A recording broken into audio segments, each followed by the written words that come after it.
Good day everyone, welcome to my channel. My name is Wysol and today I'm going to be talking about magic morality. So healing and cursing people. What is the moral grounds on doing these things? Okay? So I'm actually going to start off with healing because it's a more common thing, but people don't really know that you can actually be immoral through healing. So I'll give you an example. For example, let's say there is a woman or a man on their deathbed, okay? They are for a fact dying, they are very old, and you or someone has gone and done a healing spell on them. It's not going to heal them, they're still going to die. What's going to happen?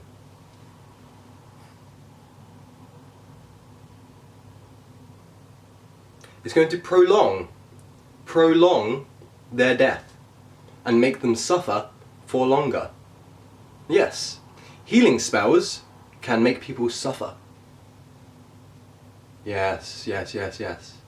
So, again, we'll use that example. Someone's on their deathbed. You've then done a healing spell on them to slow their pain or subside their pain. But guess what? That's made them suffer for another 2 weeks. They're still here. They're going to die anyway, but you just made them suffer for another 2 weeks on their deathbed because you've done a healing spell on them. Yes, very true, and it does happen, okay? I've never experienced that myself, but a lot of the research that I've done has spoken about this, that healing can be immoral, very immoral, okay? So be careful what you are doing because you could be making people suffer longer through healing.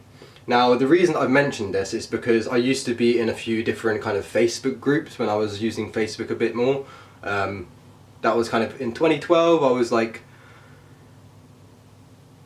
just looking for groups that I kind of resonated with, so like Starseed group, witchcraft groups, blah blah blah, stuff like that. And in a lot of the kind of Starseed groups, there was a lot of people asking people to heal people that are in hospital and like that are dying and stuff. And I never commented this, but I'm just sitting there like, oh, you fools, you're just making them suffer. You're prolonging someone's death by healing them when they're dying. You're not going to fully heal them.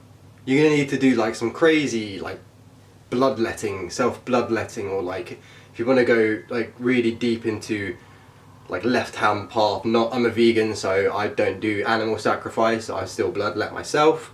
But you'd need to do stuff like that to like rejuvenate a person on their deathbed. And that is a very rare occasion anyway.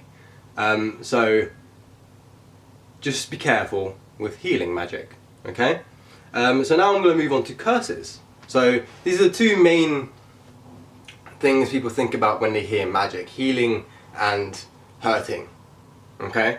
So are you allowed to curse people without accruing karma? Now, I'm just going to point out that in some fields of left-hand path, they do not even believe in karma, okay? They do. Some people don't, which you got to understand is a concept of, what is it? It's every action has an equal reaction, okay? So if you're going to curse someone for, I don't know, calling you a name, it's going to come back at you, okay? If you're going to like try to kill someone through a curse for calling you a dickhead, it's going to come back at you. But if someone may have raped a family member and you curse them, it's not going to come back at you, okay? Even things like middle path and right hand path will mention this, okay? So I've got one book here that actually mentions, again, this is not even a left hand path book, this is Dancing with Dragons. This is more middle path slash right hand path, but the way that it's written, it's very Christianized in a way, but there's no worship, so I wouldn't really call it right hand path or anything like that.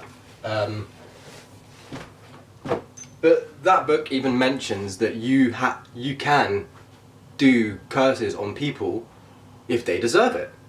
So this is where vigilante magic comes in, which I may do a video about, I may not do a video about, but for example, there's a lot of high level like black magicians that are basically do vigilante magic. They will, because all of these, like for example, people that are in prison, like paedophiles and rapists and stuff like that, their files are on public databases. So if you know someone's gone in prison for raping like a 12-year-old, boom, death curse. People do that. People curse child rapists and stuff. It's known as vigilante magic, and they do not get karma for it. Okay, because these people deserve it. This is where you become karma incarnate. Okay, so you can actually become karma incarnate, and you may have noticed this a lot through your life. You have been someone else's karma before. Can guarantee you it. I have been many people's karma, just through what I've said, through what I've told them, through maybe even like after, this was when I was a bit younger, after like a night out, someone's like fighting with someone. I remember someone attacked my friend, so I just like, it was like 3 versus 1. I got hit in the head twice by the 2 people at one time, and I was just like, yo, back off. And they backed off. You can become people's karma, okay? And a lot of the times you are people's karma.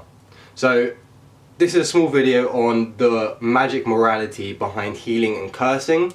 If you're more experienced in these fields, drop a comment below on your opinions, what you've learned about this subject and stuff like that.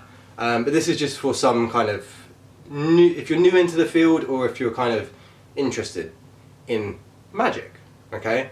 Either healing or cursing. It's just something you need to be aware of when you're going into the fields of magic, that healing can be a bad thing, cursing can be a good thing, and vice versa. Cursing can also be a bad thing, and healing can be a good thing. Okay, obviously if you're going to heal someone that's not on their deathbed through things like Reiki or something, maybe someone's got pain in their leg, that's fine. But if someone's dying and you go ask Archangel Raphael to subside their pain, they're going to live. They might live for another 2 weeks, but they're going to prolong suffering. Okay, if someone's suffering, what is the moral thing to do? As harsh as it sounds, it's let them go, especially if someone wants to go. Okay. Now, for anyone that's wondering, oh, you've probably never lost anyone. Yes, I've lost a few people, and my dad's dead. Okay, so I'll leave that there for you. Like, comment, and subscribe, and I'll see you next time. Peace out.